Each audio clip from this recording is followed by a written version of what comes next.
はいどうも皆さんこんにちは。起動配信エリックです。今回紹介するキットはレベルノバ。ランナーの枚数が1、2、3、4、5、6、7。それでは早速組み立ててみましょう。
はい、というわけでレベルノバ完成しました。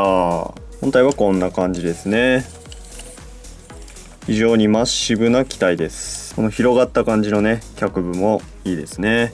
バイロン機3世代で並べるとこんな感じです。マッシブであるんですが、思っていたよりめっちゃ太いっていう感じではないですね。程よいがっしり感というか、意外と身長は低かったりしますね。頭部は胴体にすっぽり収まった感じの形状なんですが、こんな感じでね、意外と結構自由が利く感じです。外せそうなアーマーを外すとこんな感じになります。足部分のアーマーは今までのようにこのフレーム部分に取り付ける感じではなくて、この脚部自体にこう取り付けるような感じですかね。なので隠れてしまうんですが、足のアーマーを取り付けた状態でもここのジョイントは余っているといった感じですね。あとは本体自体に付属するフロントアーマーは今回が初めてですかね。こんな感じの接続になっていますね。あとはこの太ももの横部分にも、こんな感じで追加でアーマーがついているのもいい感じです。フレーム部分は共通なので、このようにポルタのフロントアーマーを取り外して、こんな感じでねレベルノバのフロントアーマーをそのまま取り付けることもできますね。武装のライフルはざっくり4パーツに分解できます。バレル部分にグリップ、マガジンに、そして本体ですね。このマガジンが別パーツで取り外せるっていうのもいいですね。組み立てるとこんな感じです。ここのグリップ部分はこんな感じでね稼働するようになっているので、こんな感じでね持ち運び状態といいますか、普通とは違った武装の持たせ方ができるのも魅力なんじゃないでしょうか。この持たせ方ね、なんか兵器感があってすごいかっこいいですね。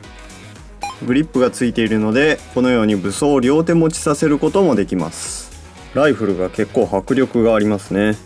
軽く組み替えてポージングを取らせてみました。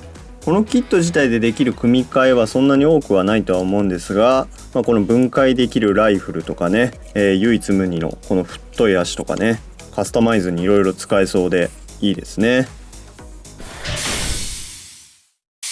13 minutes missions レベルノバの紹介でした。ようやく3機目の新型バイロン機体ということで待ち望んでいた人は多いんじゃないでしょうか。バイロンは武骨なイメージがあるので、今回の重量級のデザインはバイロンのイメージにぴったりですね。マガジンが取り外し可能なライフルに大型サイズの脚部パーツはカスタムパーツとしても重宝しそうですね。というわけで今回の動画は以上です。動画をご視聴いただきありがとうございました。高評価とチャンネル登録の方もよろしくお願いします。Twitter と Instagram の方も更新していますので、よろしければそちらのフォローもよろしくお願いします。皆さんの熱いコメントなどもお待ちしております。それではまた次の動画でお会いしましょう。機動配信エリック、どうもありがとうございました。